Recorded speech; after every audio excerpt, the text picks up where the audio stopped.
రూపాంతరం అనే మన ఆధ్యాత్మిక కార్యక్రమానికి ప్రభువైన యేసుక్రీస్తు పేరిట మీకు స్వాగతం. అపోస్తలుడైన పౌలు కొరింథీయులకు రాసిన మొదటి పత్రిక 1వ అధ్యాయము 22 నుండి 24వ వచనం వరకు. మొదటి కొరింథీ 1వ అధ్యాయం 22 నుండి 24వ వచనం వరకు మీ బైబిల్స్లో గమనించండి. యూదులు సూచక క్రియలు చేయమని అడుగుచున్నారు, గ్రీసు దేశస్థులు జ్ఞానం వెదుకుచున్నారు. అయితే మేము సిలువ వేయబడిన క్రీస్తును ప్రకటించుచున్నాము. ఆయన యూదులకు ఆటంకముగాను అన్యజనులకు వెర్రితనముగాను ఉన్నాడు. కానీ యూదులకేమి గ్రీసు దేశస్థులకేమి పిలువబడిన వారికే క్రీస్తు దేవుని శక్తియు దేవుని జ్ఞానమునై ఉన్నాడు. ప్రార్థనలో ఏకీభవించండి. ప్రేమ స్వరూపుడవు, పరిశుద్ధుడవు, ఎంతో గొప్ప ఉన్నతమైనటువంటి దేవాది దేవుడవు, నీ కృతజ్ఞత స్తుతి. ఈ లోక రక్షణ కొరకు నీ కుమారుణ్ణి రక్షకునిగా అనుగ్రహించినందుకు నీ కృతజ్ఞత స్తుతులు చెల్లిస్తున్నాం. ఏ మానవుడు తను తాను రక్షించుకోలేని స్థితిలో నిస్సహాయంగా నరక పాత్రునిగా ఉన్నప్పుడు నీవు ప్రేమించి నీవు వెదకి రక్షించుటకు సమస్తమును జరిగించి నీ కుమారుడిని యేసు ద్వారా శిలువ కార్యము నెరవేర్చి మాకు రక్షణ ప్రసాదించినందుకు నీకు వందనాలు, స్తోత్రాలు. నీ అందు విశ్వాసం ఉంచి నీకు జీవితాన్ని సమర్పించుకున్న ప్రతి ఒక్కడు యేసుక్రీస్తు మూలమున మాత్రమే రక్షించబడుట నీ చిత్తము, ఉద్దేశము కనుక దాన్ని బట్టి నేను స్తుతిస్తూ ఈ వాక్య పరిచర్య అందరికీ క్షేమాన్ని, నీకు మహిమను కలిగించమని యేసు నామమును అడిగి ప్రార్థిస్తున్నాం తండ్రి, ఆమెన్. మన అంశం ఏంటంటే, మేము సిలువ వేయబడిన క్రీస్తును ప్రకటించుచున్నాము. We preach Christ crucified. అపోస్తలుడైన పౌలు దేవుడి చేత పిలువబడినప్పుడు, ఆయన పరిచారకుడిగా పంపబడినప్పుడు తన హృదయంలో, తన జీవితంలో ఆయన స్థిరమైనటువంటి ఒక సంకల్పమును కలిగి బయలుదేరాడు. అదేంటంటే సిలువ వేయబడిన క్రీస్తును ప్రకటించుట. అండ్ ఆ టైంలో ఆయన చుట్టూ ఉన్నటువంటి వారు ఆయన్ని అనేక రకాలుగా ఎదుర్కోవడం అండ్ వారిని ఆయన సరైనటువంటి రీతిలో ఎదుర్కోవడానికి దేవుడి చేత బలపరచబడ్డం అనేది కూడా మనము పౌలు జీవితంలో, పౌలు యొక్క సేవలో గమనించవచ్చు. ఇక్కడ రెండు వర్గాలు మనకు కనబడుతున్నాయి. వారిద్దరిని కూడా పౌలు అడ్రస్ చేశాడు. ఒకటేమో యూదులు, జ్యూస్, ఇంకొకటేమో గ్రీసు దేశస్థులు లేకపోతే గ్రీక్స్ ఆర్ జెంటైల్స్. సో యూదులు అండ్ అన్య జనాంగం, ఈ రెండు వర్గాలు, ఈ రెండు గుంపుల ప్రజలు యేసుక్రీస్తు ప్రభు యొక్క సువార్తను అంగీకరించకుండా దాన్ని వారు పక్కన పెట్టే ప్రయత్నం చేసినప్పుడు, వారు దేన్నైతే ఆధారం చేసుకున్నారో అవి తప్పు, వాటి ద్వారా వారికి రక్షణ కలుగదు అండ్ కేవలం యేసుక్రీస్తు యొక్క సువార్త ద్వారానే వారు రక్షించబడగలరు అనేటువంటి విషయాన్ని నిరూపించుటకు పౌలు ఇక్కడ మాట్లాడతాడు. యూదులేమో సూచక క్రియలను అంటే సైన్స్ని, వండర్స్ని, మిరకల్స్ని ఆధారం చేసుకునేవారు. ఈ గ్రీసు దేశస్థులేమో వారు జ్ఞానమును, విజ్డమ్ని అండ్ నాలెడ్జ్ని ఆధారం చేసుకునేవారు. సో ఒక వర్గమేమో పవర్ మీద ఆధారపడితే ఇంకొక వర్గమేమో ప్రూడెన్స్, జ్ఞానం మీద ఆధారపడుతుంది. సో ఈ రెండు కూడా తప్పు. మనము we should depend upon the person of Christ. క్రీస్తు అనే వ్యక్తి మీద, విమోచకుడి మీద, ఆయన సిలువలో చేసినటువంటి రక్షణ కార్యం మీద మనం ఆధారపడితేనే మనకు పాపక్షమాపణ, ఆత్మరక్షణ అనేది పౌలు యొక్క ప్రబోధ. సో మొదట జ్యూస్ సాట్ స్పెక్టాక్యులర్ సైన్స్.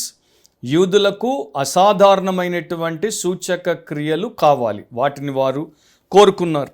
అయితే మనందరికీ తెలుసు, ఆనాడు ఈనాడు సూచక క్రియలు మనుష్యులను రక్షించు. సూచక క్రియల వలన మాత్రమే మనిషి తన పాపమును గ్రహించి ఒప్పుకొని విడిచిపెట్టి క్షమించబడి శుద్ధి చేయబడ్డు. రెండవది, ఒక నశించేటువంటి ఆత్మకు సూచక క్రియ మాత్రమే రక్షణను కల్పించదు. అయితే యూదులకి ప్రారంభము నుండి సూచక క్రియల పట్ల అమిత ఆసక్తి, అంటే టూ మచ్ ఆఫ్ ఇంట్రెస్ట్ అనమాట. అండ్ ఆ టూ మచ్ ఆఫ్ ఇంట్రెస్ట్ ఎందుకు అంటే, మీరు మోషే కాలము నుండి చూసినప్పుడు వారికి మోషే ద్వారా దేవుడు కొన్ని సూచక క్రియలు చేయడం, ఫరో కోర్టు నుండి వారిని బయటికి తీసుకురావడం, ఇది వారి యొక్క చరిత్రలో వారికి చూపించబడిన విషయమే. ఇక వారికి ప్రవక్తలు వచ్చినప్పుడు వారు సూచక్రియలు చేశారు. తర్వాత ఇక అనేకుల ద్వారా వారు సూచక్రియల్ని చూస్తూ వచ్చారు. కనుక వారికి సూచక క్రియలు, సైన్స్ అండ్ వండర్స్ అంటే ఒక ఫ్యాసినేషన్ అన్నమాట, ఒక వ్యామోహం. దాన్ని వారు ఎక్కువగా ఎంచేవారు. అందుకనే ఇక్కడ అపోస్తలులైనటువంటి పౌలు వారి దగ్గరికి వచ్చినప్పుడు, వారి మధ్యలో సువార్త ప్రకటిస్తున్నప్పుడు వారు సిలువను గూర్చినటువంటి వార్తను పట్టించుకోకుండా సూచక్రియల్ని వారు ఎక్కువగా ఆశించారు. యేసు ప్రభు కాలంలో కూడా అదే పనిని వారు చేసినట్లు సువార్తల్లో మనం చదవచ్చు. జస్ట్ ఒక 3 లేక 4 వచన భాగాలు నేను మీ కొరకు చదువుతాను. మత్తయి సువార్త 16వ అధ్యాయం మొదటి 4 వచనాలు మీరు గమనిస్తే, అప్పుడు పరిసయ్యులను సద్దుకయ్యులను వచ్చి ఆయనను శోధించుటకు ఆకాశము నుండి ఒక సూచక క్రియను తమకు చూపుమని ఆయనను అడుగగా, ఆయన ఇట్లనెను, సాయంకాలమున మీరు ఆకాశము ఎర్రగా ఉన్నది కనుక వర్షము కురియదనియు, ఉదయమున ఆకాశము ఎర్రగాను మబ్బుగాను ఉన్నది గనుక నేడు గాలివాన వచ్చుననియు చెప్పుదురు గదా. మీరు ఆకాశ వైఖరి వివేచింప నెరుగుదురు కానీ ఈ కాలముల సూచనలను వివేచింపలేరు. వ్యభిచారులైన చెడ్డతరం వారు సూచక్రియను అడుగుచున్నారు. అయితే యోనాను గూర్చిన సూచక క్రియయే గాని మరి ఏ సూచక క్రియ అయినా వారికి అనుగ్రహింపబడదని వారితో చెప్పి వారిని విడిచి వెళ్ళిపోయాను. సో ఆకాశము నుండి ఏదైనా సూచక్రియను చూపించమని యేసుప్రభుని అడిగినప్పుడు యేసుప్రభు వారికి ఇచ్చినటువంటి ప్రతిస్పందన ఇక్కడ మత్తయి 16లో మనకు కనబడుతుంది. లూకా సువార్త 11వ అధ్యాయంలో 16వ వచనాన్ని కూడా మీరు గమనిస్తే, మరికొందరు ఆయనను శోధించుచు పరలోకము నుండి ఒక సూచక క్రియను చూపుమని ఆయనను అడిగిరి. సో మరలా ఇక్కడ కూడా ఆయన్ని పరలోకం నుండి ఒక సూచక్రియను చూపించమని అడుగుతారు. అలాగే యోహాను సువార్తలో 2వ అధ్యాయంలో మీరు ఒకవేళ 18 నుండి 22వ వచనం వరకు గమనిస్తే, కాబట్టి యూదులు నీవు ఈ కార్యములు చేయుచున్నావే, ఏ సూచక క్రియను మాకు చూపెదవని ఆయనను అడగగా, యేసు ఈ దేవాలయమును పడగొట్టుడి 3 దినములలో దాన్ని లేపుదునని వారితో చెప్పెను. యూదులు ఈ దేవాలయము 46 సంవత్సరములు కట్టిరే, నీవు 3 దినములలో దాన్ని లేపుదువా అనిరి. అయితే ఆయన తన శరీరమును దేవాలయమును గూర్చి ఈ మాట చెప్పాను. ఆయన మృతుల్లో నుండి లేచిన తర్వాత ఆయన ఈ మాట చెప్పినని ఆయన శిష్యులు జ్ఞాపకము చేసుకుని లేఖనమును యేసు చెప్పిన మాటను నమ్మిరి. ఫస్ట్ అండ్ ఫార్మోస్ట్ యేసు ప్రభువే పరలోకము నుండి దిగి వచ్చినటువంటి దేవుని కుమారుడు. ఇది వారి మధ్య ప్రకటింపబడింది. అయినా వారు దాన్ని నమ్మకుండా పరలోకము నుండి నీవు మాకు ఏదైనా సూచక క్రియను చూపిస్తావా అని ఆయన్ని శోధించారు. తర్వాత యోహాను సువార్తలో ఆయన ఈ దేవాలయాన్ని మీరు పడగొడితే 3 దినాల్లో నేను దాన్ని తిరిగి లేపుతానన్నప్పుడు హేరోదు కట్టించినటువంటి 46 సంవత్సరాలు పైబడిన, అంటే అంత కాలం పట్టి కట్టబడినటువంటి దేవాలయాన్ని వారు ఆలోచించి వారు ఇది ఇన్ని సంవత్సరాలు పట్టింది కట్టడానికి, దాన్ని నువ్వు 3 రోజుల్లో తిరిగి లేపుతావా అని ఆలోచించారు. సో ఇక్కడ వారికి ప్రభుకి మధ్యలో ఒక డిస్కనెక్షన్ ఉంది. అంటే వారు ఎంతసేపు ఈ కంటికి కనబడేటువంటి స్పెక్టాక్యులర్ సైన్స్ గురించి, అసాధారణమైనటువంటి విభ్రాంతి కల్పించేటువంటి సూచక క్రియలను గురించే ఆలోచిస్తున్నారు, వాటిని ఆశిస్తున్నారు. కానీ యేసు ప్రభు పరలోకం నుండి దిగి వచ్చిన దేవుని కుమారుడు, నిజమైన మెస్సియా, ఆయన తన దేహమును సిలువలో మా పాపముల కొరకు బలియాగముగా అర్పిస్తాడు, రక్తాన్ని చిందిస్తాడు, మాకు ప్రవచనాల్లో చెప్పబడిందంతా నెరవేరుస్తాడు. ఆయన చనిపోయి 3 దినాలు సమాధిలో ఉంటాడు, 3వ దినమున తిరిగి లేస్తాడు. ఇదే ఆయన పైనుండి దిగి రావడము అండ్ ఆయన తిరిగి పునరుత్థానుడవడమే గొప్ప సూచక్రియ అనేది వారు గ్రహించలేకపోయారు. అలాగే మీరు యోహాను 6:30లో కూడా గమనిస్తే ప్రభు చెప్తున్నాడు, వారు అట్లయితే మేము చూచి నిన్ను విశ్వసించుటకు నీవు ఏ సూచక క్రియ చేయుచున్నావు, ఏమి జరిగించుచున్నావు అని ఆయన్ని ప్రశ్నిస్తారు. సో అక్కడ ఆయన మరలా జవాబు చెప్పాడు. సో వీరికి ఆ వెర్రి వ్యామోహం అన్నమాట సూచక క్రియల మీద. పౌలు కాలంలో కూడా ఇలాంటి యూదుల్ని మోసగించడానికి చాలామంది బయలుదేరారు. చరిత్రలో మనకు రాయబడినటువంటి ఒక అంశం ఏంటంటే, క్రీస్తు శకము 45వ సంవత్సరం AD 45లో థ్యూడాస్ అనేటువంటి ఒకడు బయలుదేరి 1000 మందిని వారి గృహాలు విడిచిపెట్టి ఆయన్ని వెంబడించేటట్టు, అది కూడా యోర్దాన్ నదికి వారిని తీసుకుపోయేటట్టు అతడు వారిని చాలా ఈజీగా తన వైపు ఆకర్షించుకొని నడిపించాడు. ఆయన ఏమని చెప్పాడు, యోర్దాను దగ్గరికి వచ్చి నేను ఆజ్ఞాపిస్తే అది 2గా చీలిపోతుంది, మన కాళ్లకు తడి తగలకుండా మనం పొడి నేల మీద పడి అవతలికి వెళ్ళిపోతామని చెప్పి తీసుకుని వచ్చాడు. వారు నమ్మి వచ్చేసారు, మోసపోయారు. అలాగే AD 54లో అంటే క్రీస్తు శకం 54వ సంవత్సరంలో మరొకడు ఈజిప్ట్ నుండి వారి మధ్యకు వచ్చాడు, యెరూషలేంకి వచ్చాడు. వచ్చి నేను ఒక ప్రవక్తనని చెప్పాడు. దాదాపు 30,000 మందిని తనను వెంబడించేటట్టు పోగేసుకున్నాడు. ఒలీవల కొండ మీదికి వారిని తీసుకుని వచ్చి, నేను ఆజ్ఞాపించగానే యెరూషలేము యొక్క గోడలన్నీ కుప్ప కూలిపోతాయి అని చెప్పాడు. కానీ యూదులు అది ఆశించి అక్కడికి వెళ్ళారు. అలాంటిదేమీ జరగలేదు. సో ఇలాంటి వాటి వెంట పడిపోయేటువంటి వారు ఈ యూదులు. వారికి పరలోకము నుండి దిగి వచ్చినటువంటి క్రీస్తు ప్రభు అండ్ పునరుత్థానపరచబడతాను అని చెప్పినటువంటి క్రీస్తు అండ్ పౌలు కాలానికి ఆయన ఆల్రెడీ పునరుత్థానుడయ్యాడు. అండ్ వారికి 40 దినాలు కనబడ్డాడు. తర్వాత పరలోకానికి ఆరోహణం అయ్యాడు. అయినా వారు దాన్ని నిజమైన అద్భుతముగా, అసాధారణమైనటువంటి రక్షణకరమైన అద్భుతముగా అంగీకరించలేదు. సో యూదులు సూచక క్రియలను అడుగుచున్నారు. రెండవది, పౌలు గ్రీసు దేశస్థుల గురించి మాట్లాడాడు. గ్రీసు దేశస్థులు జ్ఞానం వెదుగుచున్నారు. సో గ్రీక్స్ సాట్ స్పెషల్ విజ్డమ్.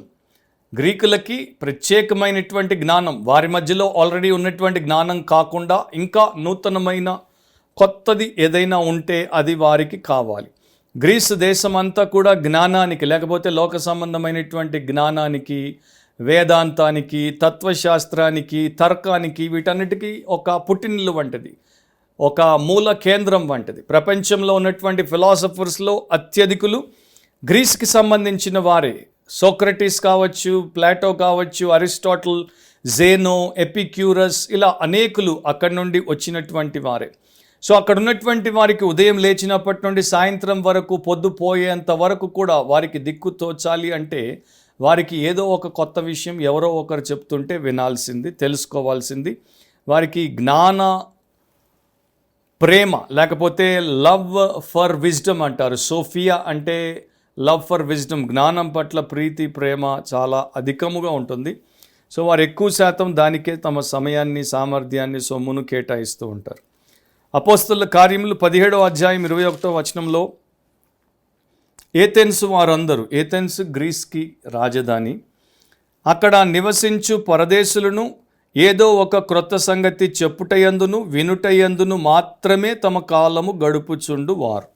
సో వాళ్ళు ఏదో ఒక కొత్త సంగతి చెప్పడం లేకపోతే వినడం, దానికోసమే బ్రతికేటువంటి వారు. అలాంటి వారు తప్పకుండా మరి జ్ఞానాన్నే వెతుకుతారు. సో పౌలు వచ్చినప్పుడు ఏదో గొప్ప జ్ఞానమును ప్రకటిస్తాడు అనుకుంటే ఆయన అక్కడికి వచ్చి సిలువ వేయబడిన క్రీస్తును ప్రకటిస్తున్నాడు. యూదులకు సూచక్రియ అంటే సిలువ వేయబడిన క్రీస్తును ప్రకటిస్తున్నాడు. గ్రీసు దేశస్థులు జ్ఞానము అంటే సిలువ వేయబడినటువంటి క్రీస్తును ప్రకటిస్తున్నాడు. కనుక వారికి ఆ రెండు గుంపులకి, రెండు వర్గాలకు కూడా ఇది వెర్రితనంగా అనిపించింది. సో ఆ కాంటెక్స్లోనే పౌలు అంటాడు 18వ వచనంలో, సిలువను గూర్చిన వార్త నశించుచున్న వారికి వెర్రితనం కానీ, రక్షింపబడుచున్న మనకు దేవుని శక్తి.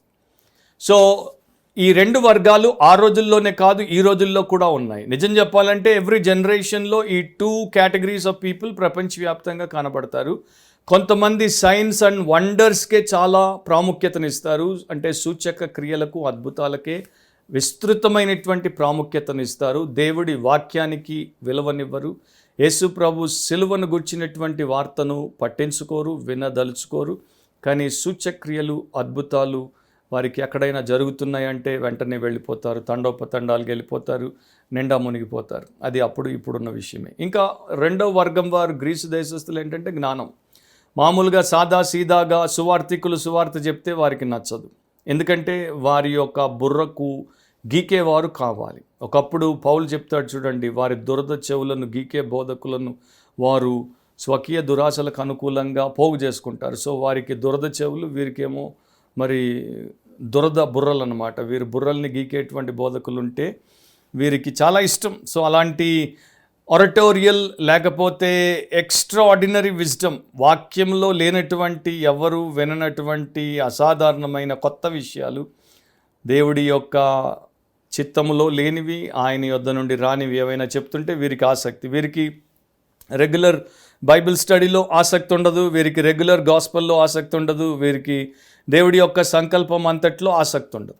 సో అలాంటి వారు అప్పుడే ఇప్పుడు ఉన్నారు. అండ్ ఇప్పుడు ఇంకా ఎక్కువైపోయారు. సో ఇప్పుడు చాలామందికి ఐదర్ మిరకల్ కావాలి, లేకపోతే ఏదో ఒక న్యూ డిబేట్ కావాలి. సో ఆయన ఏదో కొత్త సంగతి చెప్తున్నాడు, మీరందరూ చేతగానోళ్ళు, మీకు అది తెలియదు, మీరు చెప్పలేరు, ఆయన చెప్పినట్టు మీకు రాదు, మేము ఆయన శిష్యులు అని చెప్పుకోవడంలో చాలామంది మరి వారిని వారు వీపు చర్చుకుని ఆ తర్వాత చావుకు అప్పగించుకుంటున్నారు. God gave saving knowledge of Christ, అది 23-24 వచనాల్లో పౌలు మనకు వారికి తెలియజేసినటువంటి అంశం.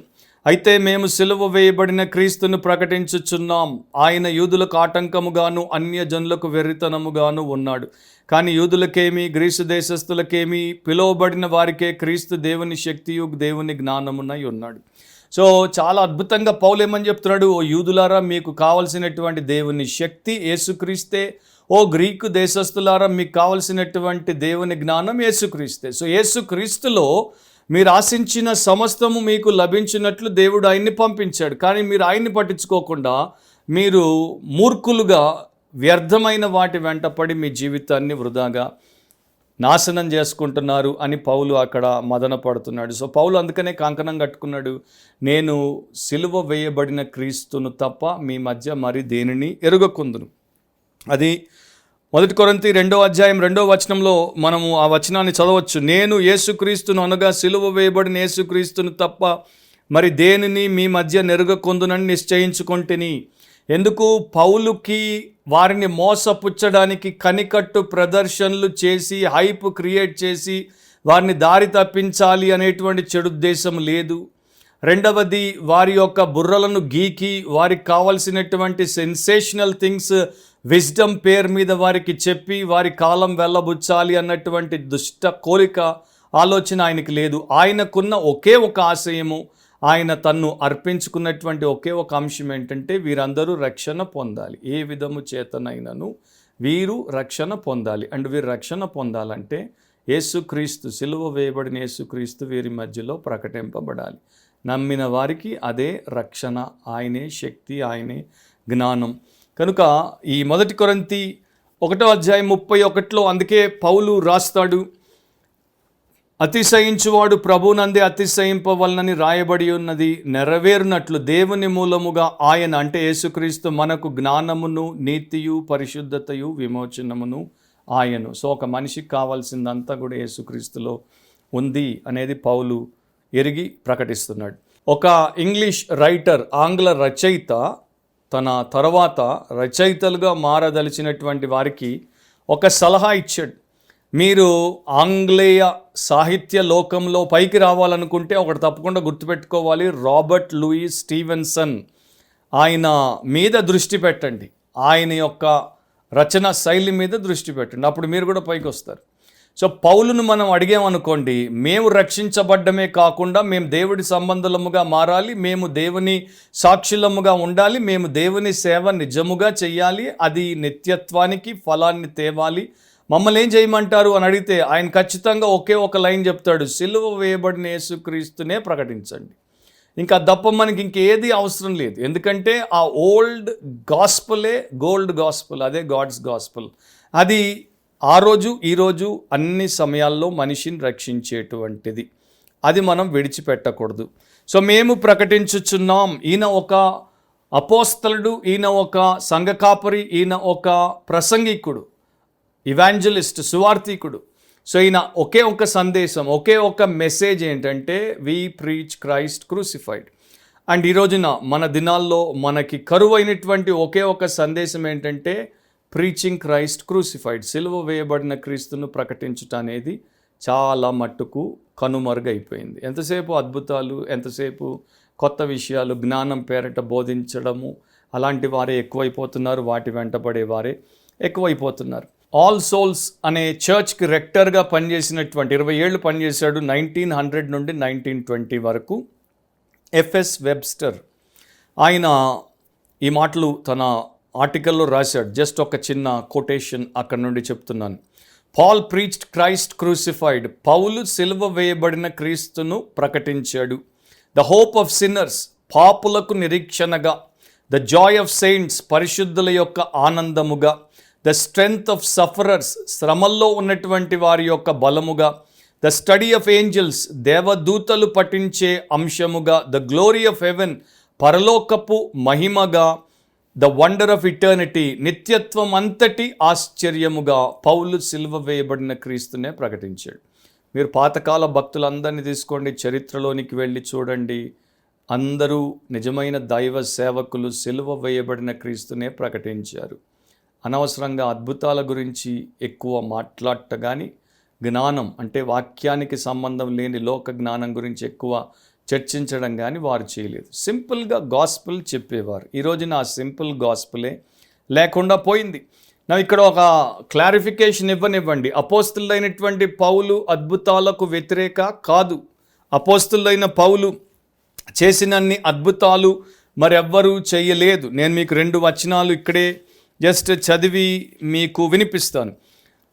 రోమీలకు రాసిన పత్రిక 15వ అధ్యాయము 18-19 వచనాలు. ఎలాగనగా అన్య జనులు విధేయులగునట్లు వాక్యము చేతను క్రియ చేతను గుర్తుల బలము చేతను మహత్కార్యముల బలము చేతను పరిశుద్ధాత్మ బలము చేతను క్రీస్తు నా ద్వారా చేయించిన వాటిని గూర్చియే గాని మరి దేనిని గూర్చి మాట్లాడ తెగింపను అని పౌలు అంటున్నాడు. సో పౌలు ద్వారా దేవుడు చేయించినటువంటి విశేష అద్భుతాలు, మహత్కార్యాలు, సూచ్యక్రియలు మరి ఎవరి ద్వారా ఆయన చేయించలేదు, చేయించడు కూడా.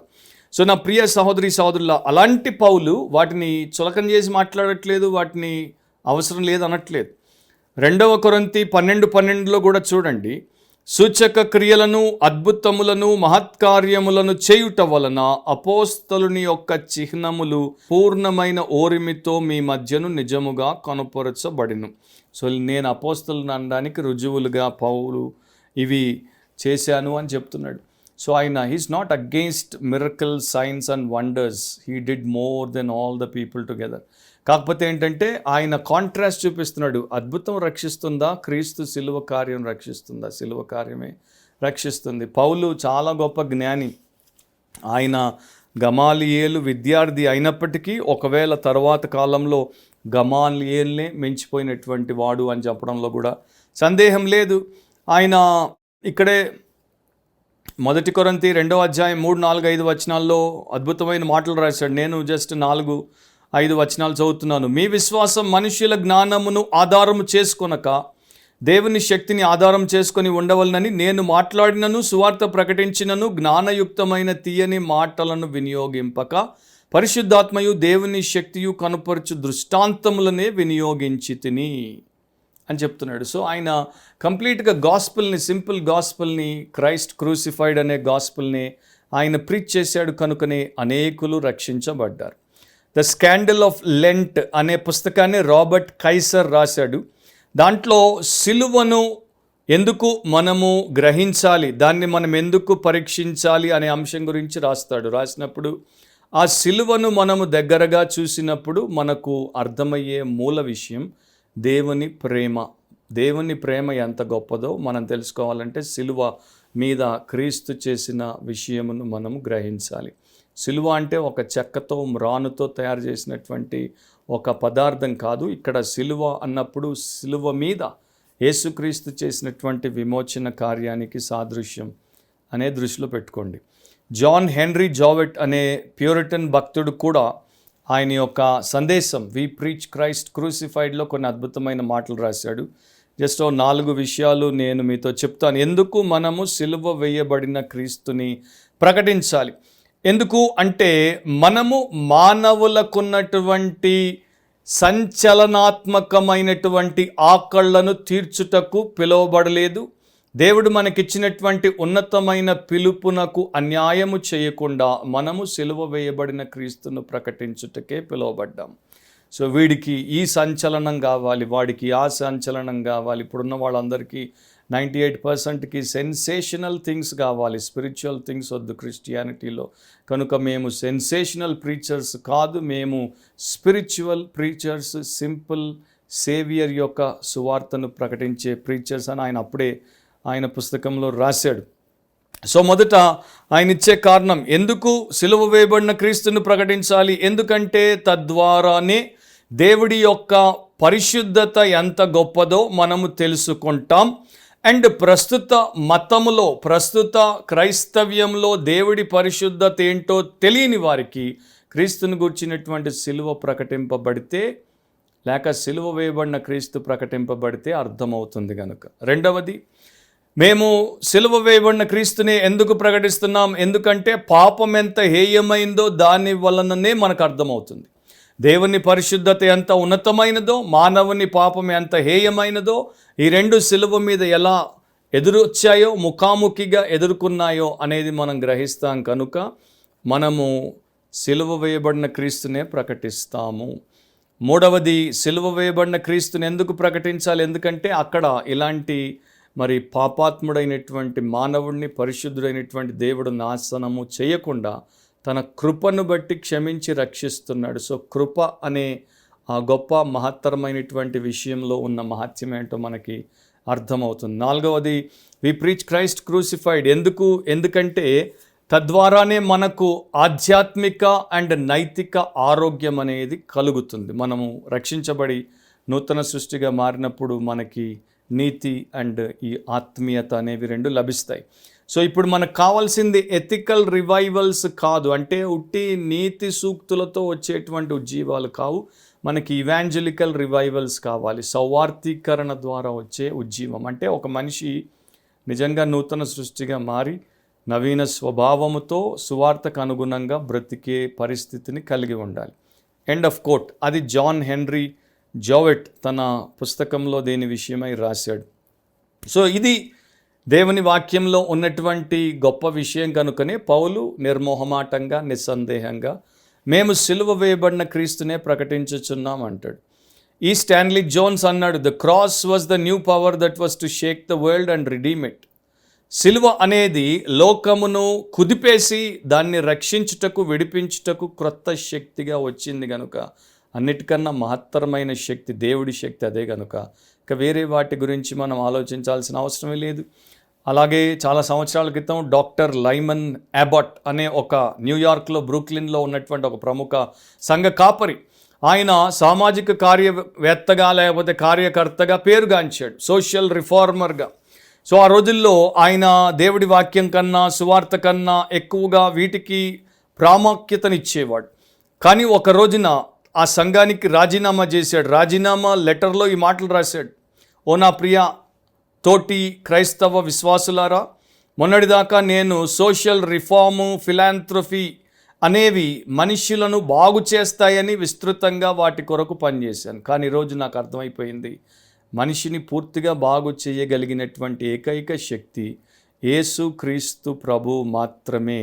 అండ్ అది ఆయన సిలువలో చేసినటువంటి విమోచన కార్యము ద్వారానే అని చెప్పాడు. అంటే నేను మీకు అన్యాయం చేశాను, నేను సువార్థికుడిగా కాకుండా సామాజిక కార్యకర్తగానే ఇక్కడ పనిచేశాను కనుక నేను అనర్హుడిని అని రాజీనామా చేసి దిగాడు. సో ఈ లెక్క ప్రకారం చూస్తే ఈ రోజున 90% మంది పాస్టర్లు, సేవకులు, సువార్థికులు కూడా ఆ యొక్క పీఠాలు దిగిపోతే దేవుడికి స్తోత్రం అంటాను నేను. ఎందుకంటే వారు న్యాయం కన్నా అన్యాయం ఎక్కువ చేస్తున్నారు, క్రమం కన్నా అక్రమము ఎక్కువ వారిలో మనకు కనబడుతుంది. ఈ సువార్త 24లో ఏమంటాడు చూడండి, ఆయన యూదులకు ఆటంకముగా ఉన్నాడు. ఎవరు? యేసుక్రీస్తు యూదులకు ఆటంకంగా ఉన్నాడు, అన్యజనులకు వెర్రితనంగా ఉన్నాడు. ఇక్కడ కూడా 2 మాటలు చెప్తాను. ఎందుకంటే యూదులు మెస్సాయాని వారు ఎదురు చూసినప్పుడు, ఆశించినప్పుడు గొప్ప శక్తివంతుడిగా, సంపూర్ణుడిగా, సర్వోన్నతుడిగా, పై అధికారము కలిగినటువంటి వానిగా, అద్భుతాలు చేయువాడిగా వస్తాడు అని అనుకున్నారు. సింహాసనము ఎక్కుతాడు అనుకున్నారు, సైన్యాధిపతిగా ఉంటాడు అని అనుకున్నారు. కానీ ఈయనేమో సిలువనెక్కాడు. సో క్రూసిఫైడ్ మెస్సాయా అనేది వారి యొక్క మైండ్కి ఎక్కదు, అంటే అది వారు అంగీకరించేటువంటి విషయం కానే కాదు. అలా వచ్చాడు కనుక ద్వితీయోపదేశ కాండం 21, 23 వారందరికీ బాగా మరి మైండ్లో చిరస్థాయిలో గుర్తుండిపోయేటువంటి అంశం యూదులందరికీ కూడా.